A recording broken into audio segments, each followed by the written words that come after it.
ایک سہانی صبح تھی۔ باغ میں رنگین پھول کھلے ہوئے تھے۔ سعد اپنی بال کے ساتھ خوشی خوشی کھیل رہا تھا۔ اچانک سعد نے ہلکی سی چیخ سنی۔ اس نے دیکھا کہ ایک کبوتر آسمان سے گر کر جھاڑی کے پاس آ گرا۔ بیچارہ کبوتر اپنے پر ہلانے کی کوشش کر رہا تھا، لیکن اس کے پر میں چوٹ لگی تھی۔ وہ درد سے کراہ رہا تھا۔ سعد نے بڑی پیار سے کبوتر کو اٹھایا اور اپنے ہاتھوں میں سنبھال لیا۔ اس نے کہا، فکر مت کرو، میں تمہارا خیال رکھوں گا۔ سعد اپنی امی کے پاس گیا۔ امی نے کبوتر کا پر صاف کیا اور اس پر چھوٹی سی پٹی باندھی۔ ہر دن سعد اسے دانا اور پانی دیتا اور اس کے پاس بیٹھ کر پیار سے باتیں کرتا۔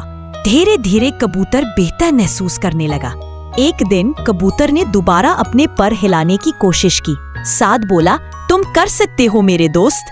تھوڑی دیر میں کبوتر نے اپنے پر پھیلائے اور آسمان میں اڑ گیا۔ سعد خوشی سے مسکرانے لگا۔ کبوتر نے گھر کے اوپر گھوم کر گتر گو کی آواز نکالی، جیسے کہہ رہا ہو، شکریہ میرے دوست۔ سعد نے کہا، دوسروں کی مدد کرنے سے دل کو سکون ملتا ہے۔ کہانی کا سبق ہے، مدد کرنے سے انسان اور بھی بڑا بن جاتا ہے۔ Subscribe for more videos.